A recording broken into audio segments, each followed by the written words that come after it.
Hello and welcome. I am Scrapperlock, and this is City of Heroes. We are with Dr. Cyclone, who is level 19 and is very close to level 20. So we're doing a mission for Karen Parker. I don't think we're going to get a story arc from her. I think we have to get to this tick for the story arc. We probably will level up in this episode, and then we're going to just go to Dr. Lila and do the fault line. There's a couple of things we're going to talk about today. One will be my Deadlands game. One will be a public service announcement about your cell phone provider, which I'm going to tell you about first. And then we'll just talk about some basic ideas of sandbox RPGs and how they work, and some really cool concepts that I've just blundered into from Dungeon World, which is not a game that I own, but somebody posted it, and I just want to talk about it because it sounds like a pretty cool way to do what we would call factions.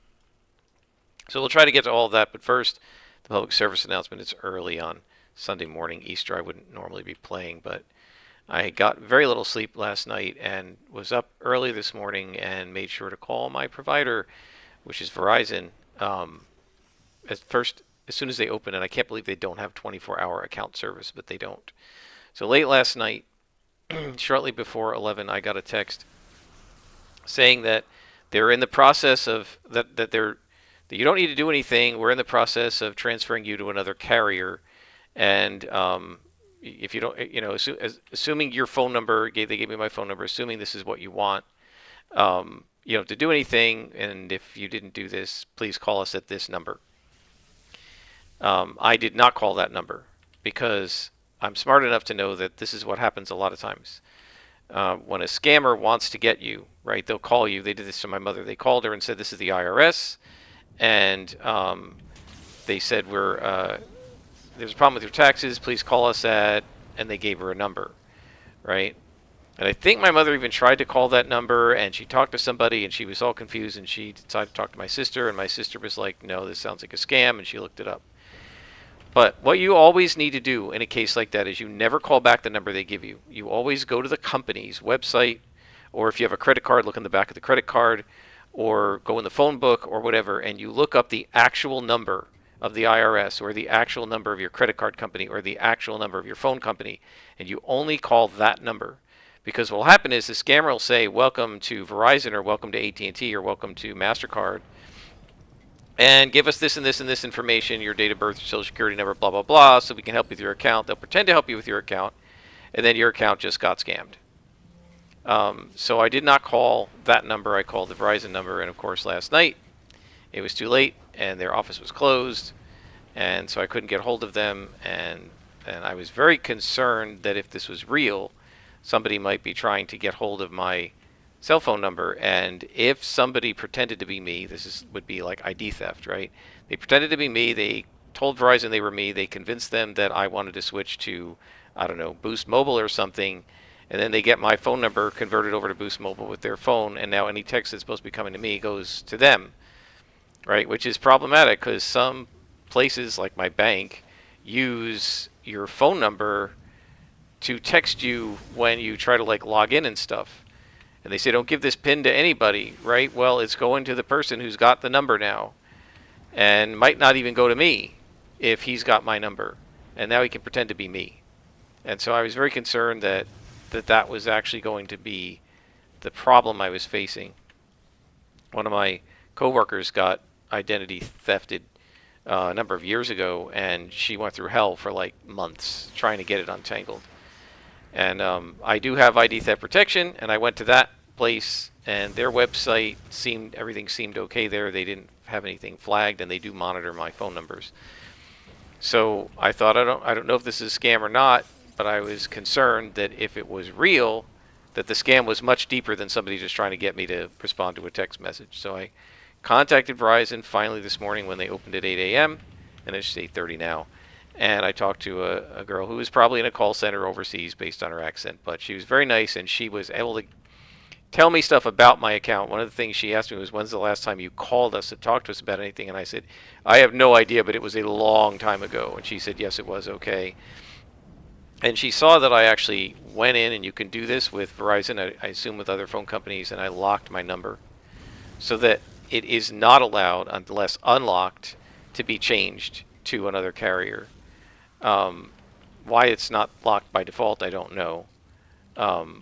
But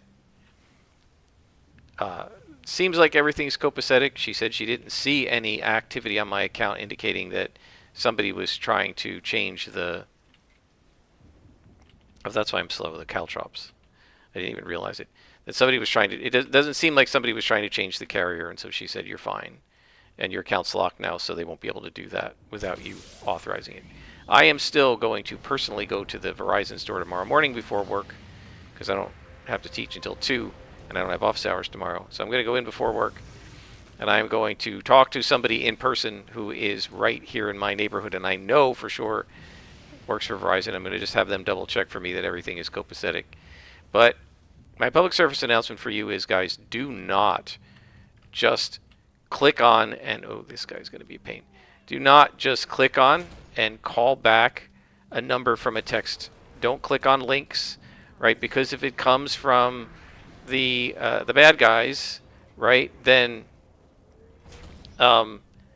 if it comes from the bad guys, then you're playing right into their hands. The other thing I've also heard is when an unsolicited number calls you up and says, is this, your name? Like, you're John, is this John Jones? And that's you. Do not say yes. Because what they're trying to do, sometimes what they're trying to do is record your voice saying yes.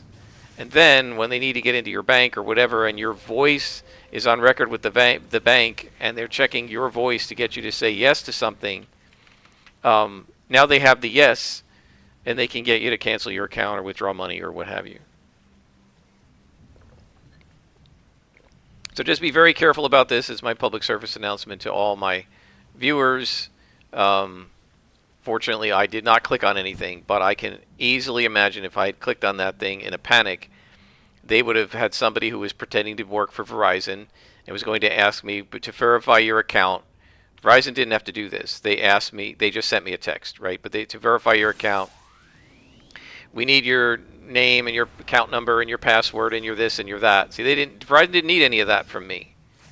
They could tell that I was calling from an approved device, right? This is my phone and they sold it to me and they could tell that, right?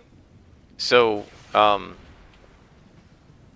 anyway, yeah, she said that it doesn't work that way if I actually went to Verizon and said I wanted, or went to another carrier, right? And the carrier contacted Verizon and said this person's trying to switch to T-Mobile.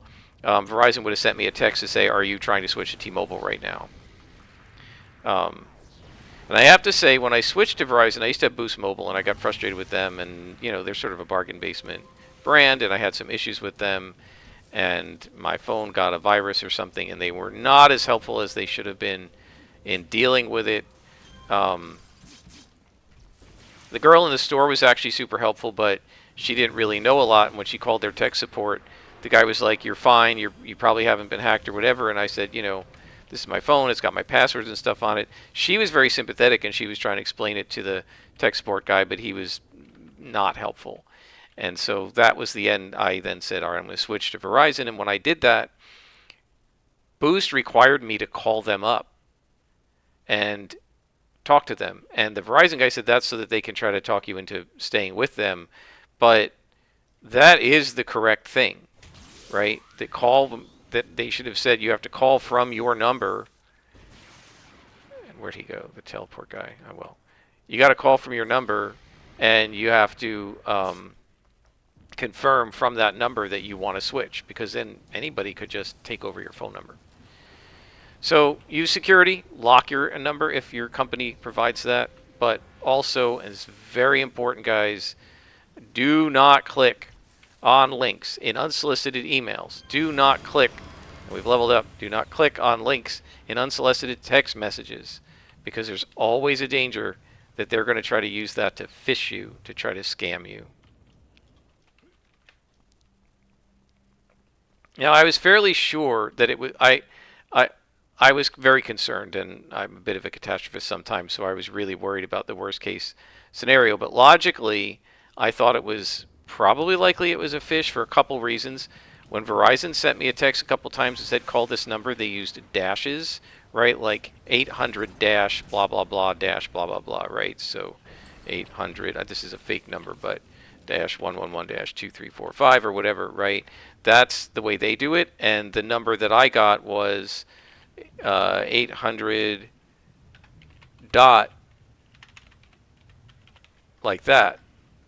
And I wondered, even looking at that, is that some kind of a URL that if I click on that, it's going to take me to that URL rather than to like be an actual phone call, right? Because you can sometimes in text messages it'll send you a link for a phone number, and if you click on the phone number, it'll call back. But like I'd say, guys, unless you know the text is coming, be careful. This came from Verizon, from the same number that Verizon uses.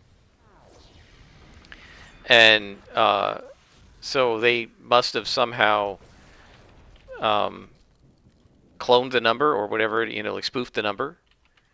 So that's a very sophisticated scam. Very sophisticated. So be alert and be aware.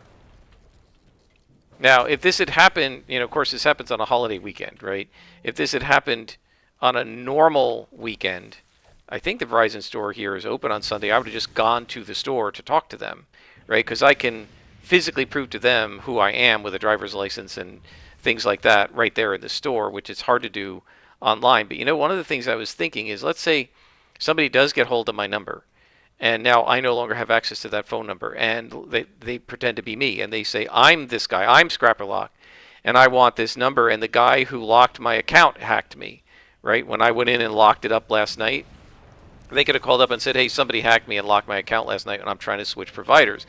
Imagine something like that happens, right? Years ago, if I went, like, let's say I got to go to the bank now and say, hey, somebody's stolen my number and I need to get my number off of my bank account so that it can't be used to, verify withdrawals and stuff, right? Years ago, I would have been going to the bank every week depositing my paycheck. Often I was going to the bank asking, when I did that, I would ask for a roll of quarters because of the laundromats and stuff when I was in grad school. I would go to the bank for withdrawals. I would go to the bank for lots of banking. And so the tellers and the customer service people in my branch would know who I am, right? They would recognize me personally as having been in the bank, even if they might not know my name. And they would know that I'm a customer of theirs, and they would be able to verify that without needing any external form of other verification. But today we do everything online, everything, banking, shopping, all of it. So there's nobody like in your neighborhood at the businesses that you patronize who's going to recognize you and know that yes, this person has the right to this account. The only guys who might recognize me, and I haven't been there in years because I don't live there, so they're mailing me my comics, or my comic book shop guys, because there weren't that many of those guys, and the manager definitely knew who I was, and we often talked comics when I went into the store. But years ago, you had that relationship with all the businesses that you interacted with on a regular basis, and especially things like your bank and that stuff. But now you don't. So it must be so much easier to steal people's identity because we're all just a bunch of anonymous people online to each other. Yet another bad thing about everything going online. All right, so anyway, that's my public service announcement. Just be careful and don't ever click on links in a text message, right? Or if somebody leaves a message on your answering machine or your voicemail or whatever, if they claim to be your credit card company, look on the back of your credit card. Most credit card on the back, the company has an 800 number you can call 24 hours a day, and they can help you. And you know that that's a legitimate number, right? Now, if they leave a message and it matches the number on there, that's fine. But don't do a callback, right? Don't call back a number that called you that is the correct number because it could be spoofed. Always dial it yourself, right? I went to the Verizon website. I went to their customer service. I found their number and I dialed it, right? And so even if there was some sort of a scammer, they couldn't possibly take over that number, right? So just make sure that you're careful about that. And if there is a local shop you can go to, right? Like I'm going to go tomorrow just to double check everything and make sure the guys in my local store know what's going on, so that if I need help from them, they're there. They will recognize the case. Um, I'm going to talk to those guys. Like that's the ideal, because you know that the people working at the Verizon store are people work for Verizon, right? Versus somebody you call up and you don't know if they're in a call center, and etc. But if not, call the phone number on your bill or on your credit card or whatever. Do not ever call a number that was sent to you. Oh, I overused endurance. Do not ever call a number that was sent to you by text, because that could be a fish, right? Or what do they call it? A smish, because it's SMS message phishing. This guy definitely is going to need triple slotted stamina for SOs, and he's also going to need endurance reducers on everything, and I don't know what else. There is an endurance power that we haven't got yet, because we're also anemic on our attacks right now, because I don't have any damage on it. So in the next few levels, things will get better. Now, what was next? Deadlands. So my group in Deadlands, they've defeated the Bulls. We had a nice talk about telekinesis, and everyone agreed that dropping somebody from telekinesis and doing 6d6 of damage was OP.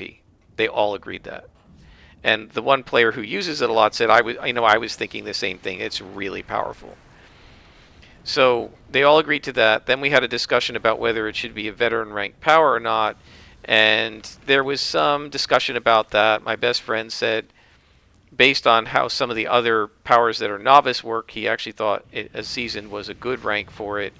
And I ultimately said, well, let's table that discussion, because we talked about it for a while, and there was we didn't fight. We're just disagreement about the right rank for it. But I said, well, you guys are heroic, doesn't matter right now. You can use it. We'll worry about it in the next campaign if we have to. And of course, you guys know that the next campaign, if I run Savage Worlds, is going to not have any arcane backgrounds anyway, so it won't matter.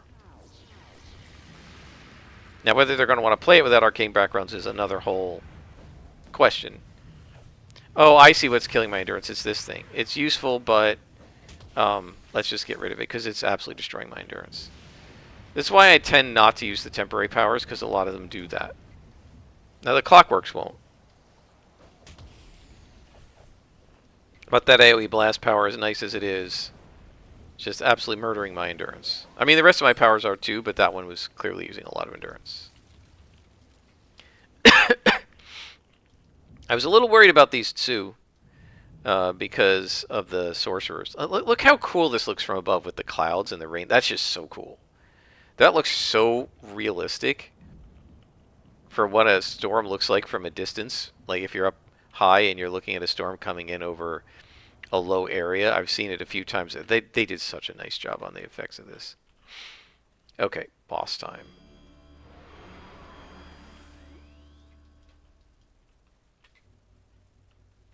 So anyway, we had our talk about the rules, and then we started our session. It was a little late because for some reason everybody was late yesterday except me by a little bit, so we didn't really start after talking and everything until about a half hour in. They went back to town, and then they started talking about how they were going to handle the Joker, who's the head of the royal court, Solomon Thayer, a.k.a. von Buren, who is the German enemy of Hoyle, who's still alive, and they've actually met Hoyle, but they don't realize it. And one of the things that happened is, just for fun, I said, okay, I'm going to have them walk by and hear the speech of Senator Blaine, who is the Republican candidate for president who's going to be kidnapped. Now, my notes just say he gets kidnapped on the 20th, but these guys are like, hey, why don't we guard him? So they went to the agency, and they said they were going to guard him. And I'm like, okay, well, that wasn't what I was planning, but that's okay. I can have the bad guys attack, and I don't have a map, so we'll just have to do theater of the mind. I actually quickly, while they were talking, went into and made a new map in Foundry of just a blank map with just squares on it so that we can actually have a grid and see where everybody is. And the rest of it's all theater of the mind as they're walking down an alley in the place where we actually had the fight. So I thought we were going to have a fight like in the hotel or something because they were staying in the same hotel as Blaine to try to protect him. But then the huckster went gambling to try and earn some money. And she's also looking for Jack Spade, who is her arch enemy. She stole his huckster book. She's actually his arch enemy. She stole his Hoyle's book of games. And so what happened is I said, okay, how am I going to do this? I don't want Spade to just walk in blatantly because it's too easy. So I said, instead, let's say that he's the Jack of Spades. But in the royal court, all the cards exist, right? There's a two of hearts and stuff. So the most powerful ones are the face cards. So the queen of hearts, the ace of clubs, the king of diamonds, and jack of spades, right? And so the ace is an assassin. So she's invisible. That's one of her powers. She had turned herself invisible. She's hiding, actually, I think, outside. She was hiding. The king and the queen were, well, the queen was playing at the poker table, and what I said was, my best friend's huckster, she was engaged in her gambling. But the blessed was there kind of keeping an eye on her and making sure she was okay. And I had him make a notice roll, and he got like a success with 2 raises, and he noticed this beautiful redheaded woman who has all the men charmed at her table, and she's like taking these guys for all they're worth because she's very attractive and she has a D12 persuasion. So she's super charming. She's taking these guys for all they're worth, and they just seem entranced with her. So they did a detect magic to see if she was casting spells, but she wasn't. She's just very attractive. And they noticed this older man who was watching her, and they were both watching the huckster that my best friend plays. And so, let's see, let's get our level up. And so they decided to so these guys cleaned up, and then they walked out, and they decided to follow them. And the huckster's pretty impulsive, so she just basically tried to chase them down and confront them. And when she did, she saw Jack Spade leaning against the wall, and he said to the other two, "I told you she'd follow you," or something like that. And he said, "I want my book back." And so then now it's a fight. And then the assassin showed up, but the other 2 players were in the hotel. And I'm like, I don't want to get into a combat without them because it's going to be boring. So I was about to say, I was going to have an agent show up and say, there's a fight on the street, and I think your friends are involved. You might want to go check it out. But instead, the one player said, can I spend a Benny and say that my character can't sleep and we're going to go for a walk and we just happen into this? And I said, yeah, go ahead. Grounded. We want this. This is a passive, right? Auto, so passive. And it gives us resistance to things, and then it gives us knockback protection and immobilize protection, which we need. So we're going to have to take that. Still struggling with powers with attack powers on this character, and really it's this that isn't a direct attack power. We would have 4 attacks without it, and we would be better able to chain these, but there's really nothing we can do about it at this point. So now somebody said for this power, well, it's 8 Mez defense. Somebody said you want to enhance the Mez. I don't think you can do that. Right? All you can do is enhance the resistance. Now, whether that will actually protect us from the Mez, I don't know. But I thought resistance only enhanced this stuff that says resistance on it. This is protection, not resistance. So, not sure about that. What we'll do is we'll put a resistance enhancer in here when we get to level 22, and we'll see if it changes the percentages. Normally what happens with Mez defense is that it goes up a little bit at a time as you level up. So it's 5.4 now, but by level 30 it might be 6.4, and by level 40 it'll be 7.0 or something. So it gets better as you level up, normally. but I'm not sure if that's true for this power. So we'll just have to see. But yeah, I've never heard of Mez defense being enhanceable itself. Like you can't enhance practice brawler for Mez defense, or I certainly would have over the years. I've never seen that. So maybe it's just a different power, or it works that way for Sentinels. I don't really know.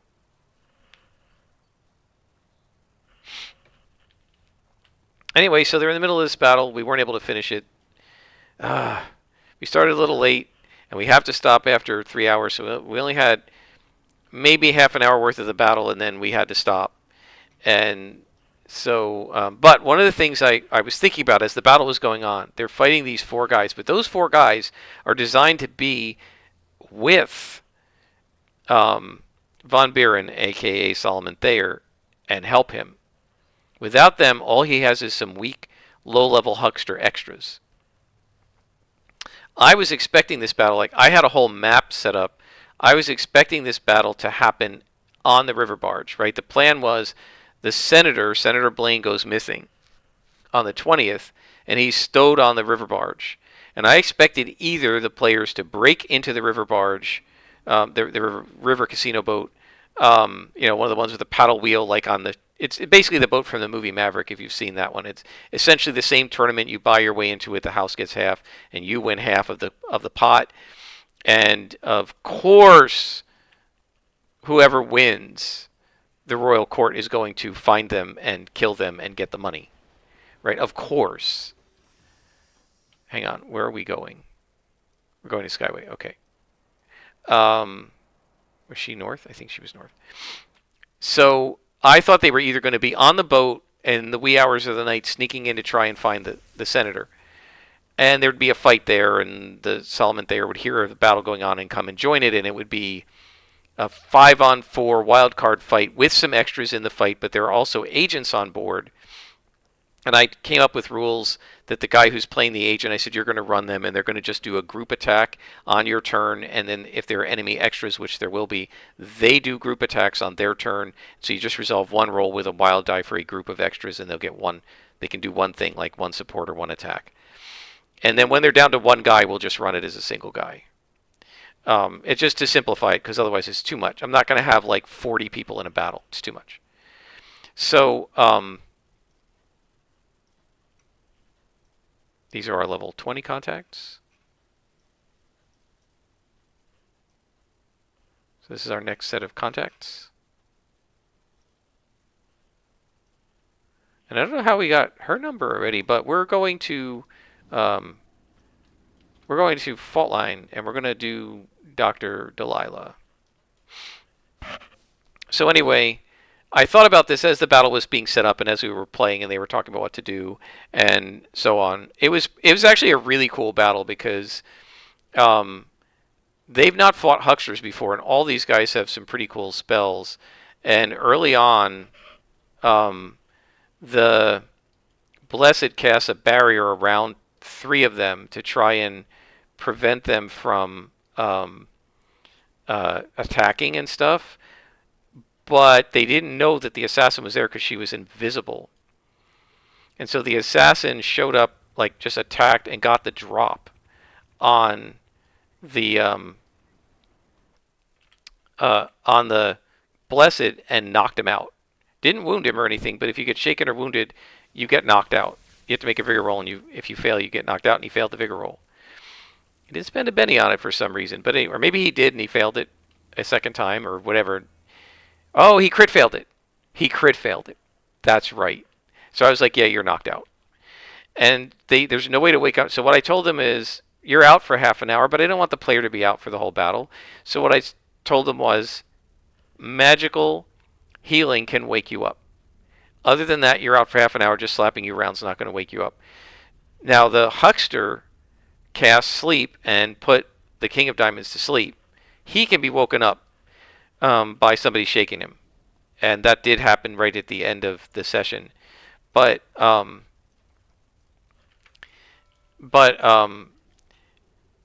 the huckster did that, and then like created, I think, Amma Whammy. I can't remember.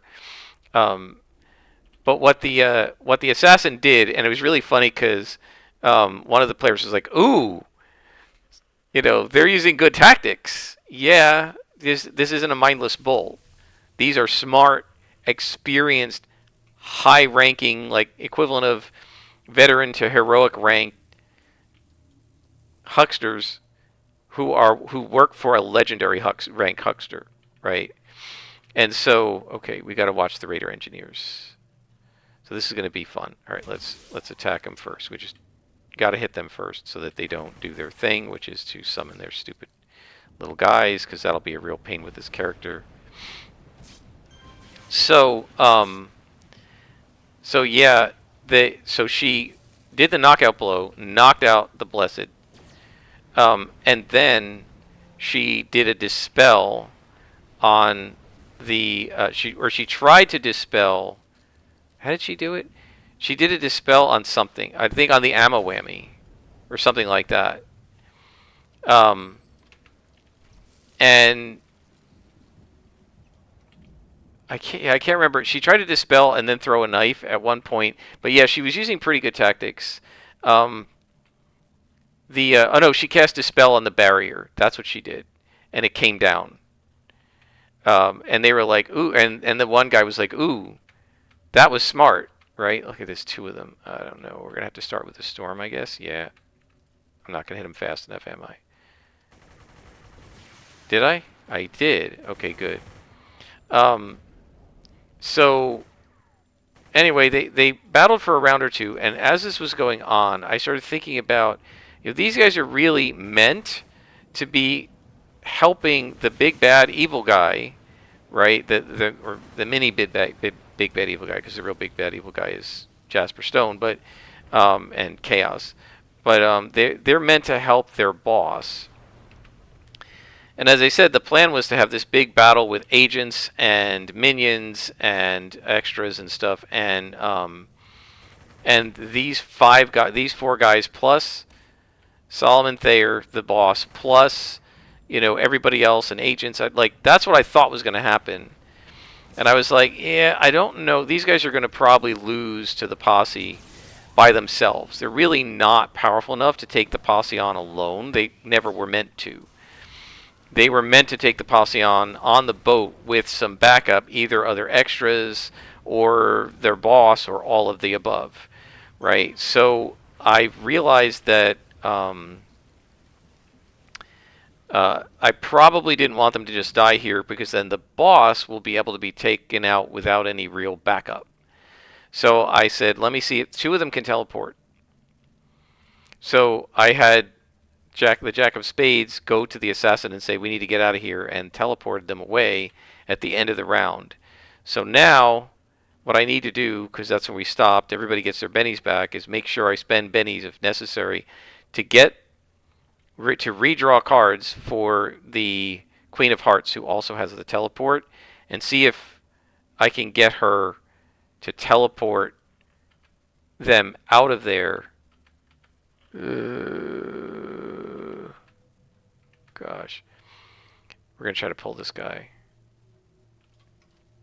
See if I can get her to teleport them out of there so that they can live to fight another day. Because otherwise, I think the battle with Thayer is going to be way too easy. Because he's powerful, but he's just a normal guy. And, he can take a couple extra wounds, but he doesn't have a high toughness, because there really isn't a good way to get high toughness for a human in Savage Worlds, in Deadlands. And so he's going to be pretty easy to beat. But he has some powers, right? He has a magic deck of cards, and also as a huckster, and I really like this, Chaos, she sometimes, when the good huckster in the posse fails a gambling roll and doesn't get enough points to do her powers, what I always have happen is, instead of him dealing with a Manitou, which is like a lesser demon, it turns out it's Chaos. Like the demon spins around in a chair and it's her, and she laughs and says, nope, I win, and shows a hand of 5 jokers. Right? She cheats, because that's Chaos. She's not going to be honest, right? So what I decided for Thayer is that since she can do that and be the Manitou that you're playing against, she always throws the hand. So basically, every hand of his is 5 jokers, and she folds. And I think it's going to be fun because I'm going to tell my best friend, like, you see in your mind's eye, you see him in the same casino you're normally in at the next table over, where you're playing the Manitou, except he's playing Chaos. And she goes, "Oh well, I fold," and looks at you and winks, and he gets all the power points he wants. Like, he automatically gets all. She just, because what you're doing is you're stealing power points from the Manitou. Manitous don't want to let you steal points, but Chaos will let him steal points because she's his assistant, right? And so he could basically cast any spell in the game without really needing, unless he crit fails his gambling roll. As long as he succeeds at his gambling roll, he can cast any spell in the game. My luck is I'll roll a crit fail for him, and everybody will laugh. And if that happens, that's okay. So now my recollection is that Kashi Knight's body is in here somewhere, right? Engineer, gosh. So the reason I'm hitting them is because usually when you hit them, they don't take a knee and summon their stupid little buff bot. So yeah, I'm going to try to have these guys teleport out, and this way they can be on the boat. Now, whether the players are going to attack during the tournament or not, I don't know. My best friend, I don't know if he was just reading the room on what the GM has probably prepared. He's pretty smart, and was trying to get them to do what he thought I had prepared to try and help me out, or whether he was role-playing, or maybe a little of both. But his character's like, I really want to play in this tournament. I have to play in this tournament. And the Blessed said, you realize if we kill Thayer, who owns the boat and runs the tournament, they're probably going to cancel the tournament. And she's like, okay, then we can't kill Thayer, right? So I don't know if those guys were just reading the room, right? They're both really good players, and saying, okay, this is probably something the GM doesn't expect us to do, so let's see if we can help him out. Or if they were just role-playing, or maybe it was both. I suspect my best friend knows me really well, right? He's played in a lot of my adventures, not just the ones here, and I don't know how well he remembers them, but he also has read novels that I've written. He understands how I structure a story, and so it's probably the case that he recognizes, and he has a similar GMing style in terms of making up stories and stuff, and how we build plots for our players to experience. And the reason he has a similar GMing style is because he GM'd me first. He taught me how to GM. And actually, I'm the one who has a similar GMing style to him, right? We can kind of tell what each other's doing. And so I suspect, and the other player who plays the Blessed, she's GM'd and DM'd a lot, and she's super experienced. Well, all of them are now very experienced at these games, and she can read the room pretty well too. So I suspect that there's at least some element of let's help the GM out here. He probably didn't plan us to do X, right? And let's do Y because he probably planned that. So they started talking about, instead of protecting Blaine, the senator, if Thayer wasn't there, they said Thayer is there and we catch him red-handed. So at one point they talked about, let's just go on the boat and attack Thayer, but they're like, yeah, but he's probably seen as a law-abiding citizen. We can't just start beating people up. We're going to need evidence. We could go onto the ship and get evidence, but we're going to blow our cover. So they were like, maybe what we should do is protect Blaine if Thayer is there. And they were like, he probably won't be. He'll probably just send thugs. But if he's there, we can catch him in the act and say this guy's trying to kidnap the senator, right? Oops, did I just get attacked? Oh man, with orange cons too. Let's just let them de-aggro. I keep forgetting I'm not a stalker. Let's just let them de-aggro. They'll leave me alone. And is there a badge on top of one of these buildings? Well, we don't want that. I can't remember which one. I thought it was the tallest one. Is it this one? It was one of these, but I can't remember which one. Not this one. So yeah, so the Is it down here? I cannot remember. If anybody can remember, tell me which building it is, and I'll see if I can go get it. I mean, there's a whole, you can do tips and find them that way. But yeah, I was just de-aggroing those guys. So anyway, so they're like, if he's not there, we're going to follow him, and then we can catch him because they've kidnapped the senator. And so I had expected them to either make a night attack, because they do that a lot, or go to the gambling event, and I have a whole series of dramatic tasks where they can assist. It's 3 dramatic tasks escalating in difficulty that the huckster has to do by herself, and each of the characters, a different one each round, can make a support roll, and then the huckster can choose on which round of the dramatic task you want to use that support. You have to declare it before you roll, right? So because realistically, you can't give too much help to somebody who's a contestant in a gambling tournament, or you're going to be seen as cheating, right? And I have rules about like what happens if she gets caught cheating and stuff like that. In the movie Maverick, you got dumped off the boat. But if she's a huckster and she's seen cheating as a huckster, by the other hucksters, they'll probably just try to kill her. So we are grounded now. We shouldn't get immobilized. Unless they hit me multiple times before it wears off, because it stacks. The mes attacks stack. So we have 5.4. So if somebody puts a 3 hold on me and then another 3 hold before the first 3 hold wears off, because they have a duration. Let's say it's a 10-second duration, so they put a 3 mag hold on me for 10 seconds, and 5 seconds later put another 3 mag hold on me. That would exceed 5.4. It'd be 6 for 5 seconds, right? And then the first one would fade, and it would go back down, and I'd be able to move again. So that's how that works. Who's shooting me? Oh, okay. Well, that's fine. You're in my storm, so you'll take some damage.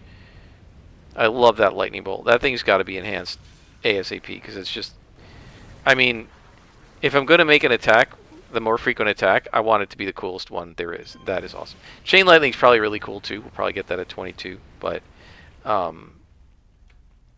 don't know, because we're so slot poor. It's going to be hard to slot that one too. This is a hard thing about somebody like a Sentinel or a Scrapper Stalker. You got to slot. You got to take and slot basically all your powers if you're going to play standard COH and not be playing the set game. With the set game, you maybe don't have to. Yeah, so anyway, we'll see what happens. I expect... So what I expected to happen was there was going to be a dramatic task, and somewhere in the middle of that the players would go investigating the ship, like at night or whatever, and maybe they'd notice that the Queen of Hearts and the King of Diamonds are always hanging around by the door that actually leads to the hold. It's off. There's like kitchens and stuff, and then past the kitchens there's a little area that has cells in it in the front of the ship, and the Senator is in there. So I thought at some point, I expected a battle to erupt at the tournament, and I had the ship all set up for that. And then I realized these guys are probably going to sneak in at night rather than the tournament. So I have another map, nighttime map, set up for that with mobs in different places, enemies in different places, right? So during the tournament, there are a bunch of just bystanders and other gamblers who are potentially going to be at risk and could possibly be used as hostages by the bad guys if a battle erupts in the middle of that. I suspect my players won't do that because they'll know that innocent people could get hurt. And at least 2 or 3 of them, the huckster might not care as much. She's not a bad person. She's just very impulsive and overconfident. I can handle this, kind of thing. But I feel like the ranger, who's very protective of innocence because she's a law enforcement officer, is going to be very concerned about the idea of them starting a battle in the middle of a tournament where there are dozens of innocent people who are just part of the event, or there are also spectators, because there were, and again, I'm just taking from I told them, if you've seen the movie Maverick, this is what this event is going to be like. right? Well, in the movie Maverick, there were tons of people on the ship who were just there to watch the tournament and cheer for uh, their favorite ones. And I remember there the guy who used to play, I think it was the guy, I might be wrong, but I'm pretty sure it was the guy who used to play Uncle Jesse on Dukes of Hazzard, was playing somebody who got caught cheating, and they dumped the cheaters off the boat, and he was like, they pushed him off the boat, and he was like, I'll do it myself, and they said, okay, at your, and James Gardner was playing Coop Everett or something, the guy who was supposed to be security, and he said, "At your pleasure, sir," and the guy like held onto his hat and then jumped overboard. So that was what they did to cheaters, and then there was an audience that was cheering and laughing at it and stuff. So I really love that scene in the movie. Maverick is one of my favorite westerns. It's really funny, but I think it's also just really well done. Jodie Foster's in it; she's amazing. The guy who plays what's his name? The guy who plays Otto Octavius is in it as one of the villains. He plays Otto Octavius in the Tobey Maguire Spider-Man. Obviously, James Gardner, Mel Gibson. It's a packed cast, and it's a fun movie. I never saw the TV show because I was too young for it, I think. But and of course, the fun part of the TV show is that Maverick, the TV show, was played by James Gardner, and so he came back to play essentially like an NPC in his own sequel to his own or whatever the movie the remake of his own TV show was really cool. But I love that scene with the gambling, and it just seems like such a huckstery thing to do. And I think it's just so perfect for the Royal Court, which does have a riverboat canonically and sails the Mississippi River. It's like this has got to be what this has got to be what this scene is like. So I was just assuming, they're going to have a battle in that moment, but then I thought about it and I said, no, probably not. So then I took all the maps and I recreated them as nighttime maps, and I set guards around the different places on the boat to be where they would be if they're just sort of guarding, right? And I thought, okay, if a battle erupts, I'll just have Solomon Thayer show up, right? If they start fighting everybody, we'll just make a battle royal that night, right? That's fine. I just don't want him. This is advice that like Luke Hart and other GMs give you about your boss. You don't want the boss, and by the way, COH kind of does it too. You don't necessarily want the boss to be standing there by himself, right? Because then, as Luke Hart likes to say, the players will surround and pound, right? They'll surround the boss, pound the boss, focus fire on the boss, and pound him.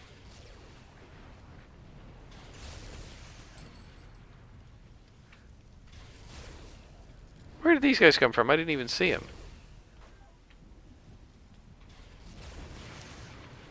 So anyway, we'll see what happens. I'm expecting now if the villains who are still behind get caught, they get caught. There's still the Jack and the Ace to help Thayer plus minions, so it should be an interesting battle. Oh, we're being ambushed. That's what's happening. Okay. But also, even if they get away, right? There's still like either a night fight or a daytime fight on the ship. So I think that will be interesting. I kind of hope they do the actual tournament because I think the dramatic task will be fun. I think it'll be challenging for my best friend to win, especially at the end. And I also have the Maverick plot planned out. So one of the plans I had is that they were going to, so the rule in the movie is the match takes place starting at such and such of a time, like 9 in the morning, and if you don't show up, you forfeit, right? And so, of course, what they do in the movie is somebody chains his door so he can't get out because they don't want him to win. So I'm going to do that to her. I'm going to block her door. And then what I was planning to do was have the assassin invisible hiding outside her door. And if she manages to get out, the assassin's job is to try and kill her, right? Because Jack Spade doesn't like her because she stole his huckster book. And plus, she's an enemy of Chaos, and these guys are working. Well, they don't know they're working for Chaos. They just know they're working for Thayer.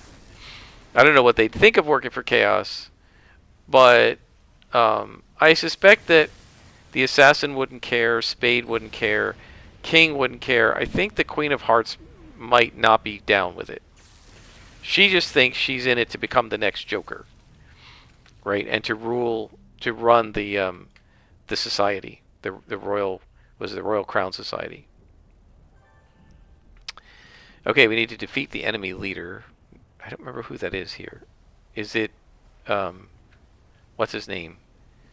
The inspector guy that has those little what the heck is his name? I'm drawing a blank on his name now. When I see it, I'll remember it. The one that helps you against Fusionet. And he has little Arachnos drones. Him! Arbiter Sands. That's who I thought it was. Okay. Alright. We're going to do that. Jeez. I don't know if I'm going to be able to beat him. He's an elite boss. I'm going to rely on my AoE against the other guys.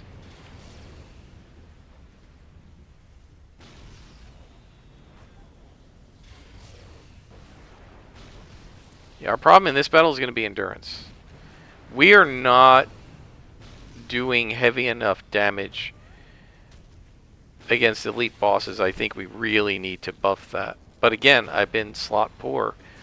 And one of the problems, and this is what I don't like. Okay, we've finished the mission. One of the things I don't like about power sets that have Mez defense spread across multiple powers is I would otherwise not need grounded right now. Although, look at that energy resistance. That's insane. And we're not buffing it any other way. That's pretty nice. I